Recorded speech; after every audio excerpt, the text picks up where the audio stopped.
Ayan, good morning mga kabombo at Nation. Update lang sa ating paglayaga patungo sa West Philippine Sea.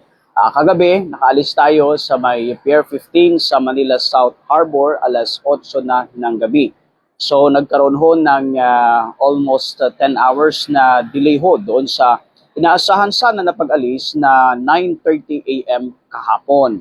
So sa ngayon, bandang alas 7:20 ng umaga, namataan ho itong isang barko ng Chinese Coast Guard dito ho sa may bahagi ng aking likuran. Medyo hindi nyo lang masyadong makikita dahil medyo mas maliwanag ho yung kalangitan. Anyway, andun ho siya sa bandang iyon. So, mga approximately 5 nautical miles ang layo mula ho dito sa MV Kapitan Felix Oca na ating sinasakyan patungo ho sa West Philippine Sea.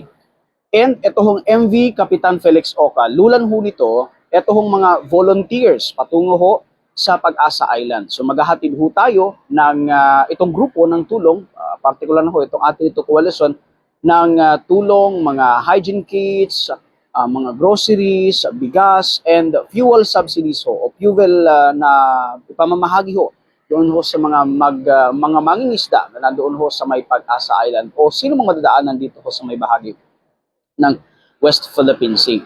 So kanina, ang posisyon noong barko na yon ng Chinese Coast Guard, medyo parang tuldok lang siya. So unti-unti ho siyang lumalapit dito sa MV Kapitan Felix Oca. So as expected, dahil nga andito tayo sa may karagatang sakop po ng ating bansa, medyo talagang may mga napapadpad ho ng mga Chinese Coast Guard. Inaasahan naman natin na bubuntot dito ho sa ating barko kung saan ho tayo ay lulan nito.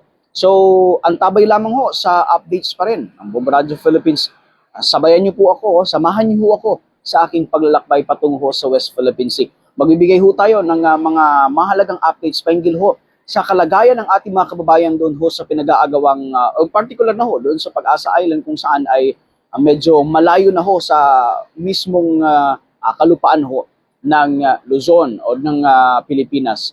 Ayan. So, ito lamang ang ating huling update. Ang tabay ho sa ating mga social media accounts, sa ating Facebook, YouTube, X at TikTok para ho sa mga updates pahinggil ho dito sa ating biyahe, patungo ho sa West Philippine Sea. Ito po si Bombo Victor Lentino nag-uulat para sa #1 most trusted source of news and information, Basta Radio, Bombo.